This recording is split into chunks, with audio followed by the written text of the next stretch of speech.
கரூர் துயர சம்பவத்தில் மரணத்தின் விளிம்பிலிருந்து பலர் மீண்டு வந்துள்ளதாகவும் அவர்களிடம் இன்னும் பயம் இருப்பதாகவும் எம்பி ஜோதிமணி தெரிவித்துள்ளார். மேலும் தங்கள் வலியை வைத்து யாரும் அரசியல் செய்ய வேண்டாம் என கேட்டுக்கொண்ட அவர் தவறான முறையில் வதந்திகள் பரப்ப வேண்டாம் என தெரிவித்துள்ளார். நாங்கள் கடுமையாக பாதிக்கப்பட்டிருக்கோம். எங்கள் மக்களை பற்றி, பாதிக்கப்பட்டவங்களை பற்றி, அவங்களுக்கு ஆறுதலாக இருக்கிறத பற்றி, அவங்களுக்கு சப்போர்ட் பண்ணுறதை பற்றி நீங்கள் எல்லாம் செய்கிறீங்க. அது எங்களுக்கு சந்தோஷம். எங்களோட துயரத்தில் துணை நின்றுருக்கீங்க, இன்னும் நிற்கிறீங்க, அதுவும் எங்களுக்கு சந்தோஷம்.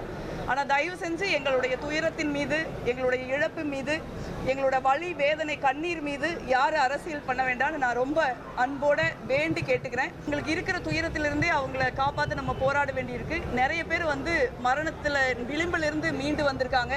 அவங்களுக்கு அந்த பயம் இன்னும் இருக்கு. ட்ரெண்ட ஃப்ரெண்ட் ஆக்கிக்கோங்க. தந்தி டிவியின் சப்ஸ்கிரைபர்ஸ் அண்ட் ஃபாலோவர்ஸ் குடும்பத்தில் நீங்களும் இணையுங்க.